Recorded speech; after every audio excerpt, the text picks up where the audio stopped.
दीदी के गुंडों से 22 तारीख को सुबह 7 बजे लाइन लगा दो, कोई गुंडे की हिम्मत नहीं है आपका बाल बांका करने।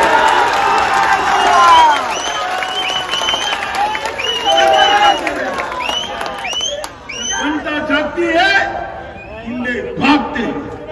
4 चरण में हमने देख लिया है, दीदी का कोई गुंडा जनता का बाल बांका नहीं कर सकता। अभी अभी राहुल बाबा एक दिन के लिए टूरिज्म पर यहाँ आ गए। जानते हो ना राहुल बाबा को? किसी ने देखा ही नहीं, इतना बड़ा चुनाव है, इनके इतने सारे प्रत्याशी लड़ रहे हैं और नेताजी आए ही नहीं।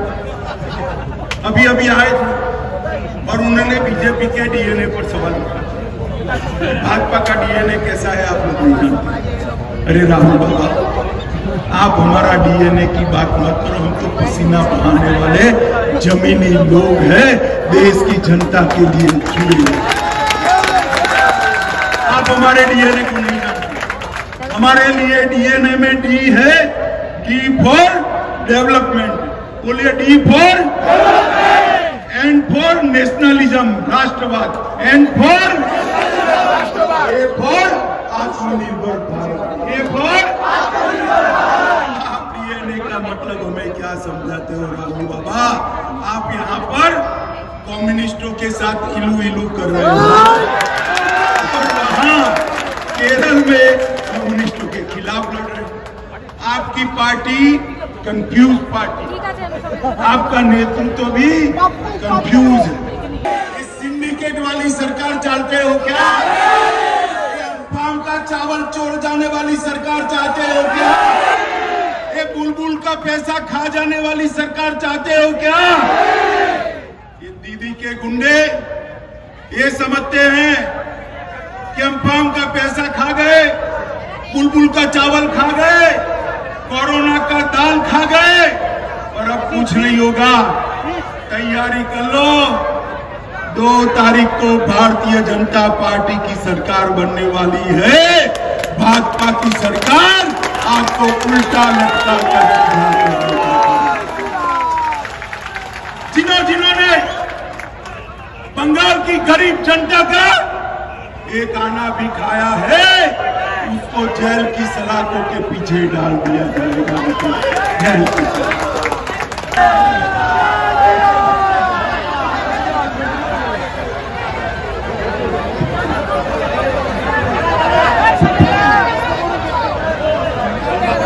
मेरे साथ बोलिए, भारत माता की।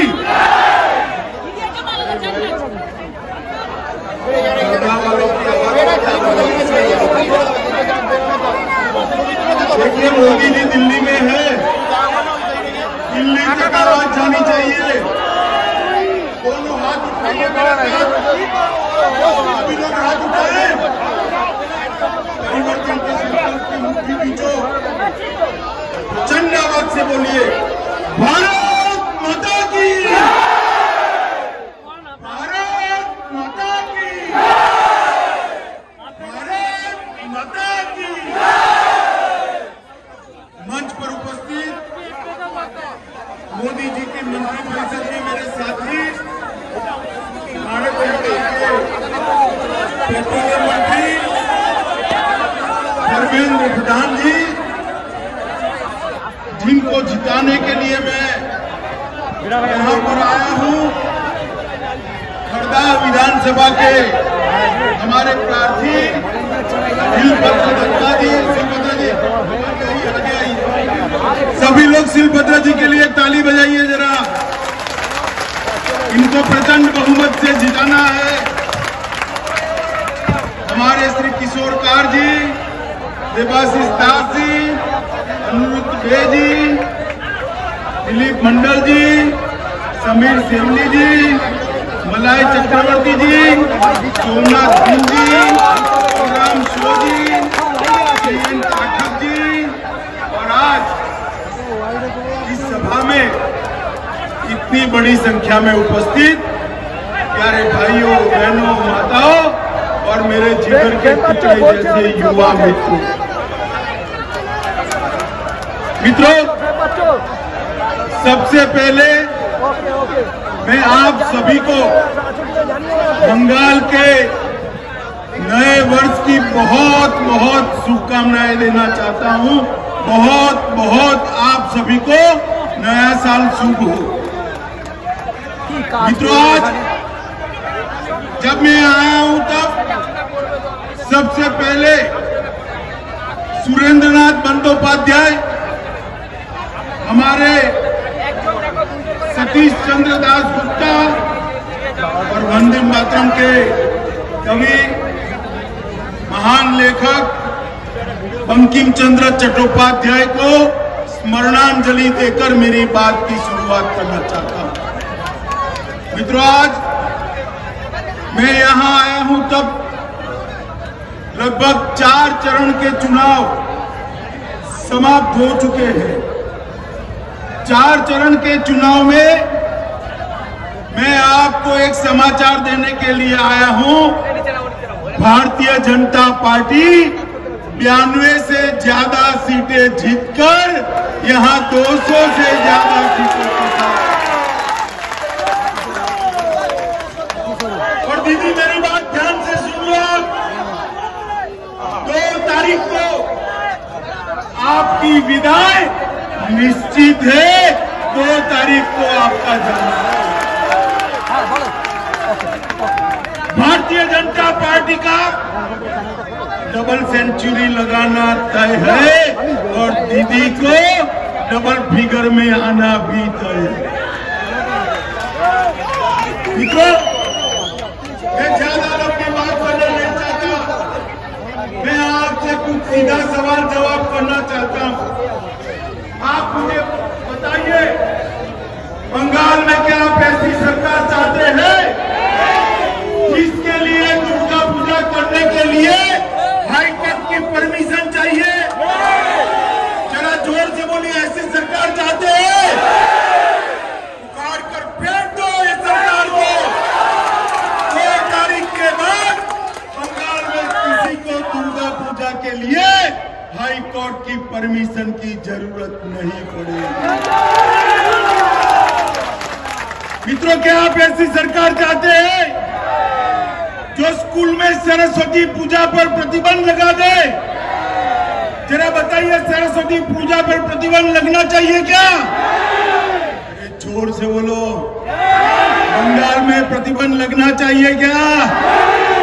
तो मैं आपको कहता हूं, 2 मई को दीदी सरकार को उखाड़ कर फेंक दो। आपको सरस्वती पूजा करने से कोई नहीं रोक पाएगा। बताइए, बंगाल के अंदर घुसपैठ रोकनी चाहिए या नहीं रोकनी चाहिए? सुनाई नहीं पड़ता है। मैं फिर से पूछता हूं, घुसपैठ रुकनी चाहिए या नहीं रुकनी चाहिए? क्या दीदी रोक सकती है? जोर से बोलो, रोक सकती है? कम्युनिस्ट रोक सकते हैं? कांग्रेस रोक सकती है? अरे दीदी, कम्युनिस्ट कांग्रेस क्या रोकेंगे? इनकी तो वोट बैंक की ये घुसपैठ है। मैं आपको बताता हूँ, 2 तारीख को कमलपुर की भारतीय जनता पार्टी की सरकार बनाओ। इंसान तो क्या, बॉर्डर के उस ओर से परिंदा भी पैर नहीं मार पाएगा। मुझे एक बात बताइए भाई, कि हमारे जो बंगाली भाई नामशूद्र समाज के, मतवा समाज के और समाज के शरणार्थी बनकर आए हैं, उनको नागरिकता देनी चाहिए या नहीं देनी चाहिए? देनी चाहिए ना? मित्रों, 70 साल से हमारे भाई बंगाल के अंदर आए हैं, उनको नागरिकता नहीं मिली। आजादी के वक्त कांग्रेस पार्टी ने, आजादी के वक्त, अरे सुनो भाई, तो बोल रही है, आजादी के वक्त कांग्रेस पार्टी ने, महात्मा गांधी, सरदार पटेल जवाहरलाल नेहरू, मौलाना आजाद 73 साल हो गए, किसी ने उनको नागरिकता नहीं दी, क्योंकि ये दीदी अपनी वोट बैंक से डरती। 70 साल से लोग अपने ही देश में पराये होकर बैठे। मैं आपको बताना चाहता हूं, 2 मई को आप भाजपा की सरकार बना दो, ये सारे हमारे भाइयों को नागरिकता भी देंगे, सम्मान भी देंगे और गले से भी लगाकर उनको अच्छे से। मित्रों, सीए का विरोध दीदी इसलिए कर रही है कि उनको अपनी वोट बैंक पर। दीदी, हम भाजपा वाले वोट बैंक में नहीं मानते हैं कि देश का जो नागरिक है वो ही हमारा वोट बैंक है। इस देश का जो नागरिक है वो ही हमारा। इसलिए जैसे ही यहाँ भाजपा सरकार बनेगी, बंगाल में जितने भी शरणार्थी है वो सबको नागरिकता देने का रास्ता हम प्रशस्त कर देंगे। उनको मुझे बताओ, कटमनी वाली सरकार चाहते हो क्या? जोर से बोलो, चाहते हो क्या? इस सिंडिकेट वाली सरकार चाहते हो क्या? अफवाह का चावल चोर जाने वाली सरकार चाहते हो क्या? ये बुलबुल का पैसा खा जाने वाली सरकार चाहते हो क्या? ये दीदी के गुंडे ये समझते हैं कि हम फार्म का पैसा खा गए, बुलबुल का चावल खा गए, कोरोना का दाल खा गए और अब कुछ नहीं होगा। तैयारी कर लो, 2 तारीख को भारतीय जनता पार्टी की सरकार बनने वाली है। भाजपा की सरकार आपको उल्टा लटका कर जिन्होंने बंगाल की गरीब जनता का एक आना भी खाया है, उसको जेल की सलाखों के पीछे डाल दिया जाएगा।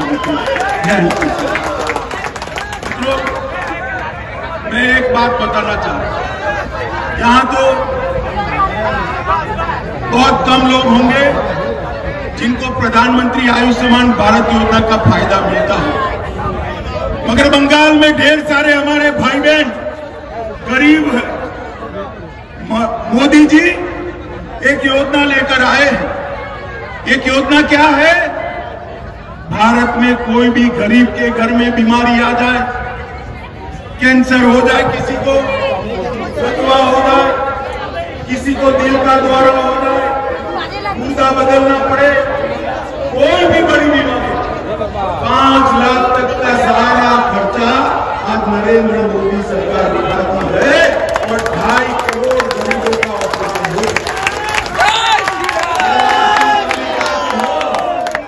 बंगाल में ये कुछ नहीं होगा, उनकी दीदी को डर है कि प्रधानमंत्री आयुष्मान भारत योजना आ गई तो फिर मोदी जी रोक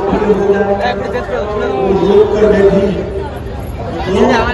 मैं दीदी को बताने आया हूं, दीदी कब तक रोकोगी? 2 तारीख को आपकी विदाई निश्चित है और पहली कैबिनेट। मेरी बात ध्यान से सुनना, बंगाल के मेरे प्यारे भाइयों बहनों, मेरी बात ध्यान से। बंगाल भाजपा सरकार बनने के बाद पहली कैबिनेट में बंगाल के भाजपा के मुख्यमंत्री बंगाल के गरीबों के लिए ये 5 लाख रुपया वाली प्रधानमंत्री आयुष्मान भारत योजना लागू की। आप रोक नहीं सकती हो दीदी। यहाँ इतनी सारी माताएं बहनें बैठी, बच्ची होती है, बच्ची पढ़ने जाती है, फीस देना पड़ता है ना भाई, देना पड़ता है नहीं देना पड़ता है? देना पड़ता है। मुझे बताओ, हमने तय किया कि बच्ची कोई भी हो, गरीब घर की हो या दबंगर घर की हो, पैसे वाले की बच्ची हो, मात्र तो केजी से पीजी तक की सारी शिक्षा फ्री ऑफ कॉस्ट मुफ्त में करा दी। इतनी सारी सारी माताएं बहनें बैठी हैं। आप मुझे बताइए, आप बस में ट्रैवल करती हो, ट्रेन में ट्रैवल करती हो, मेट्रो में ट्रैवल करती हो, तो टिकट लगता है या नहीं लगता है? बोलिए दीदी, लगता है ना? लगता है ना?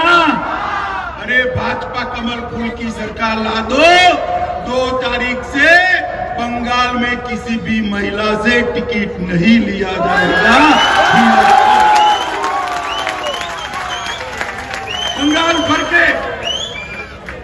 बंगाल भर के किसान, मोदी जी देश भर के किसानों को साल का 6,000 रुपया भेजते हैं, 3 साल से भेजते हैं, 18,000 रुपया हो गया, मगर बंगाल के किसान को नहीं मिला, क्योंकि दीदी मिलने नहीं देती।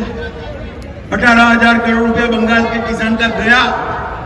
मगर किसान भाइयों बहनों को और बंगाल की जनता को मैं बताना चाहता हूं, आपकी फूटी कौड़ी भी जाने वाली नहीं है। 2 मई को आप सरकार बना दीजिए, भाजपा सरकार एक साथ एक ही सप्ताह में 18,000 रुपया हर किसान के खाते में डायरेक्ट ट्रांसफर करेगी। मित्रों, मैं इतना बताना चाहता हूं कि नरेंद्र मोदी जी ने अलग अलग प्रकार की 115 योजनाएं बनाई। कितनी बनाई है भाई? 115 स्कीम बनाई। अगर ये 115 स्कीम नीचे नहीं आती है, दीदी तो 115 स्कैम करने में बिजी है। नरेंद्र मोदी जी के मन में 24 घंटा देश और बंगाल का गरीब, देश और बंगाल की जनता का भला है, और दीदी के मन में 24 घंटा मेरा भाई को मुख्यमंत्री कब बने, मेरा भाई को मुख्यमंत्री कब बने, मेरा भाई को मुख्यमंत्री कब बने। भाई बताओ मुझे, ये प्रतिक्रिया कल्याण वाली दीदी चाहिए या गरीब कल्याण वाला मोदी चाहिए? जोर से बोलो, कौन चाहिए? और जोर से बोलो, कौन चाहिए? और जोर से बोलो, कौन चाहिए?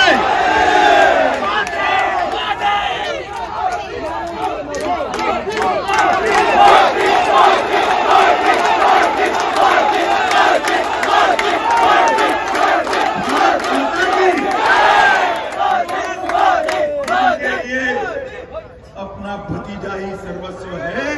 नरेंद्र मोदी जी के लिए 130 करोड़ की जनता ही अपना परिवार है। ये अंतर है भारतीय जनता पार्टी और तृणमूल कांग्रेस का। अभी दीदी ने कहा सारे लोग बाहर आ जाओ, ये सीआरपीएफ के हथियार छीन लो, उनको घेर लो। वो नहीं चाहती है कि चुनाव शांतिपूर्ण तरीके से हो। माताओं, भाइयों, बहनों, मुझे बताओ, चुनाव शांति से होना चाहिए या नहीं होना चाहिए?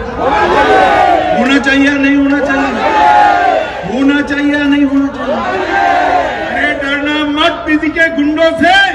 22 तारीख को सुबह 7 बजे लाइन लगा दो, कोई गुंडे की हिम्मत नहीं है आपका बाल बांका करने।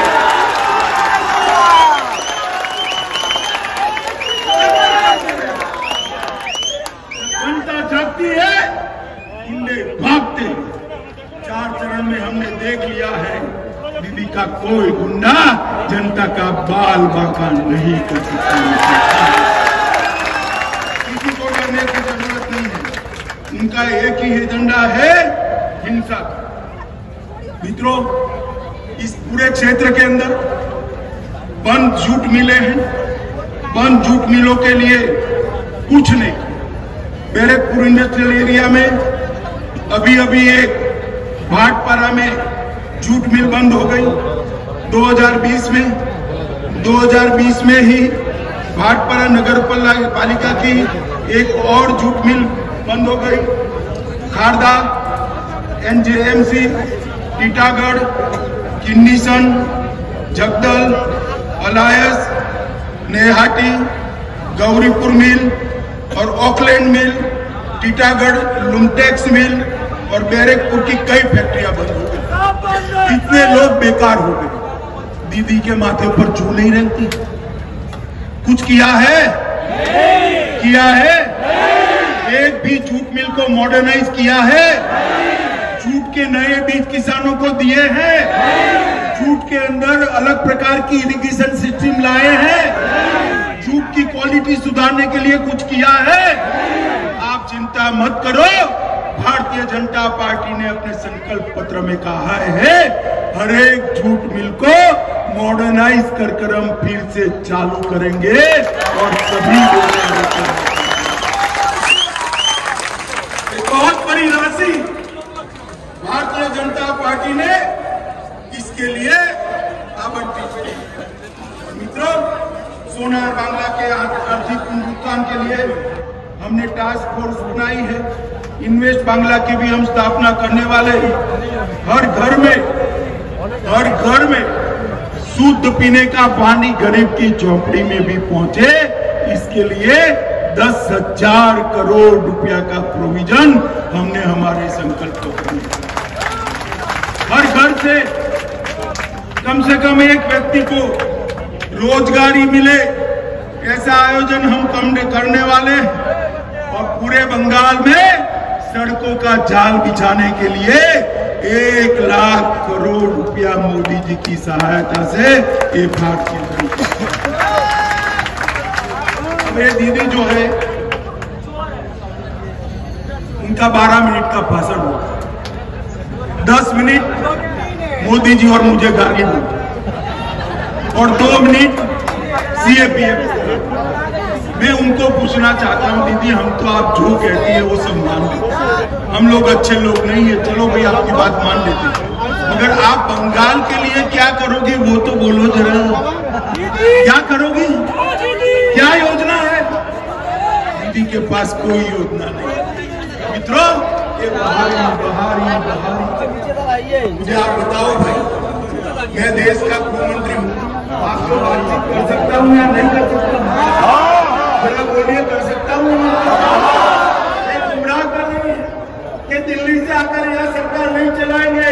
अरे दीदी, किसको गुमराह करते हो? कोई दिल्ली से आकर सरकार नहीं चलाने वाला है।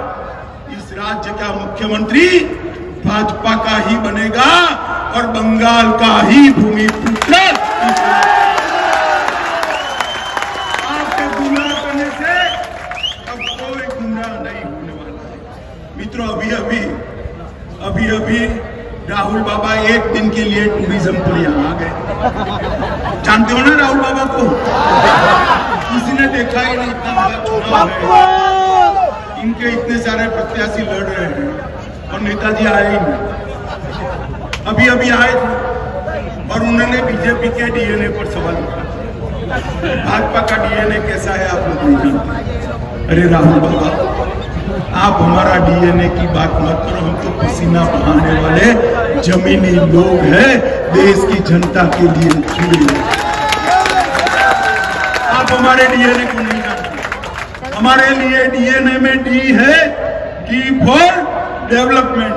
बोलिए, D for N for nationalism, राष्ट्रवाद। N for A for Atmanirbhar Bharat. A for DNA का मतलब हमें क्या समझाते हो राहुल बाबा? आप यहाँ पर कम्युनिस्टों के साथ इलू कर रहे हो और वहाँ केरल में कम्युनिस्टों के खिलाफ लड़ रहे हो। आपकी पार्टी कंफ्यूज पार्टी, आपका नेतृत्व भी कंफ्यूज है। मित्रों, मैं इतना ही कहने आया हूँ कि आप सभी ने, आप मुझे बताइए भाई, 30 साल तक कांग्रेस को मौका दिया है ना दिया? दिया है ना? कम्युनिस्टों को दिया है या नहीं दिया? दीदी को दिया है या नहीं दिया? एक 5 साल मोदी जी को मौका दो, हम सोनार बांग्ला बनाकर आपको। माताओं, भाइयों, बहनों, 22 तारीख को चुनाव है। आप सभी बताइए, आगे आइए, हमारे प्रत्याशी को विधायक बनाकर आप भेजेंगे क्या? भेजेंगे? पक्का? कमल के निशान निशान पर बटन दबाएंगे? पक्का? देखो भाई, कमल के निशान पर अरे सुनो, ये बटन यहाँ दबाओ, तुरंत कलकत्ते में किसी को हाथ मजबूत करेंगे, 200 से ज्यादा सीटों के साथ भाजपा सरकार बनाएंगे, सोनार बांग्ला बनाएंगे, घुसपैठियों को रोकेंगे, शरणार्थियों को नागरिकता देंगे। तो मेरे साथ दोनों हाथ उठाइए, उठाइए दोनों हाथ, विजय के संकल्प की मिट्टी बीचे चंड आवाज से बोलिए, भारत माता की, भारत माता की।